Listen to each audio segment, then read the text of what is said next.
Welcome to a Community Partners interview where we explore the organizations, opportunities, and resources that look to make change in our daily lives. I'm your host, Jocelyn Dore, and you're listening to Voices for Ability Radio. All abilities, all the time. Today, I'm joined by Cassidy Sylvester, who is the Acting Director for People Resources with Dasch. The vision for Dasch is to build and inspire a community of inclusion where people with intellectual disabilities are valued and enabled to live to their full potential. Thank you for joining us today, Cassidy. Thank you for having me. Tell us a bit more about you and what inspired you to work at Dasch and to work with individuals with disabilities. Sure.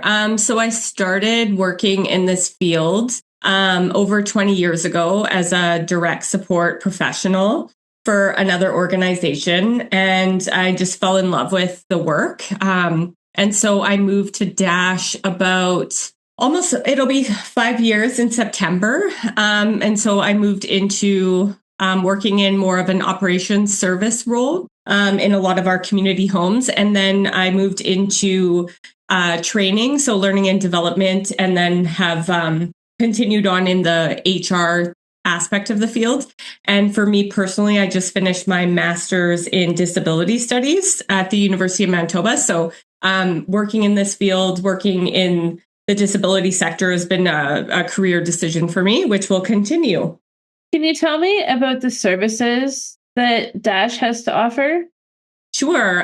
So we have a number of community homes. So Dasch was started over 50 years ago now by families whose children were being supported through other service providers, and they weren't happy with the services, so they started Dasch. So slowly it grew, and now we have over 50 homes across Winnipeg.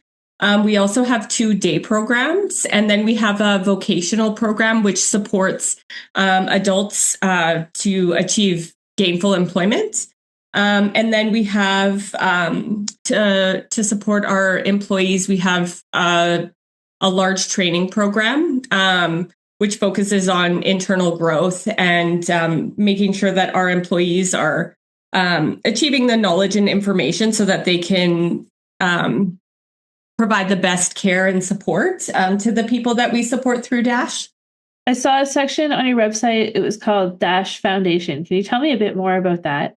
Yeah, so Dasch Foundation is basically our foundation that directly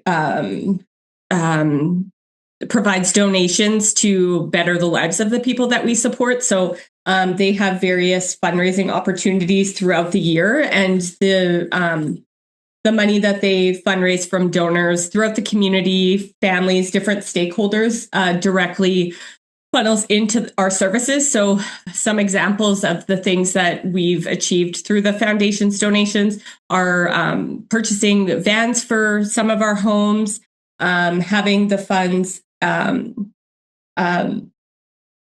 included in some of the down payments to purchase new homes.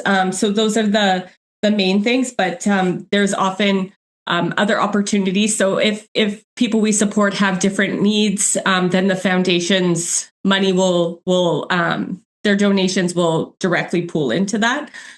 So yeah, it's a foundation that's directly focused on fundraising and providing those donations directly into Dasch, so that we can, like I said, better the lives of the people that we support.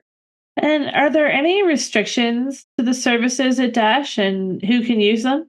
Not particularly, because we do have our vocational program. For our residential programs, the people that we support have to either be supported by Child and Family Services or Community Living Disability Services as an adult. So they have to basically receive funding from the government, which would be able to allot them enough resources to be supported by Dasch. But with our vocational program, that typically focuses on people that we're supporting who are more independent and, potentially are living with their family still, living on their own and looking for jobs. So we have a wide variety of options for people with intellectual disabilities, depending on what their needs are and their goals. Without using any names, can you share a success story with me? What supports were put into place when someone asked for help? I guess not necessarily some specific examples, but we do have a lot of people that we've supported that have gotten jobs, which has been really important to them. So we do have somebody that works actually directly at Dasch, who went through our Dashworks program. We also have somebody that has started at Dasch as a volunteer, and now has a job as a casual employee working with our HR team. So those are some success stories because, those different people have sought support by Dasch and have been able to move into paid jobs where they're now Dasch employees. Oh, for sure. Yes, that's great. Are there any events coming up for Dasch? Well, we just had our big gala. So that's every year in April. So that's through the Dasch Foundation, as I said. We have some internal events where we do our big staff barbecue. The people that we support come to that. That's also run by the foundation. And the foundation has various events throughout the year. Another thing that we're working on is we have a recreation coordinator. So the recreation coordinator plans events for the people that we support throughout the year. So because summer's approaching, they focus a lot on our youth who aren't in school for the summer and providing recreational activities, community-based activities. So those are all things that happen on an ongoing basis, but with a big focus on the summer. So yeah, those are the big things that we have coming up. But like I said, our big gala just happened in April, and it was very successful this year. And that's something that our foundation works really hard towards and always do a wonderful job. What is one thing you see happening over and over again to individuals with disabilities that shouldn't be? And how do you think it could be stopped? That's a very big question. I think for me, one of the things that I've seen through my career is, in particular in situations with the medical community, is if somebody is seeking medical attention who has a disability, oftentimes the medical provider will look towards the staff or family member for information rather than focusing on the person who is their patient or their client. So I've always taken that as an opportunity to advocate for the people that I've been supporting and direct the medical practitioner provider to speak directly to the person and get that information from them.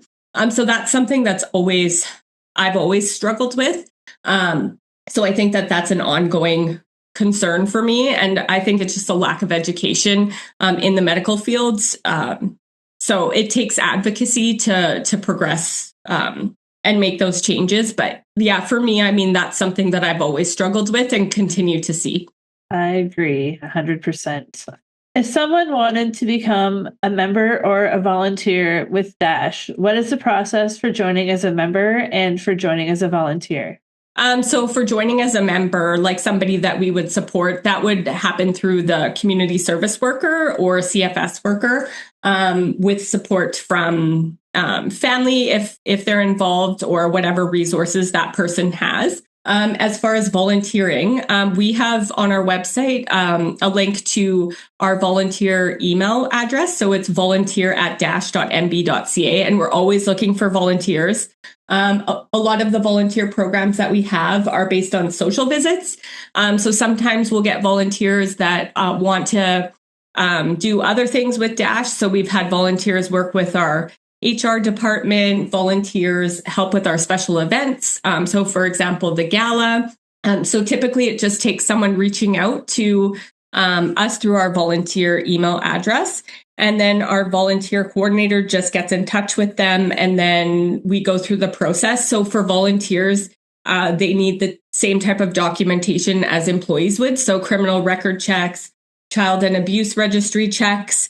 So they go through a similar recruitment process to our employees. And then we're able to place them with a volunteer opportunity that can be just special events focused, or they can continue volunteering with us as an ongoing opportunity.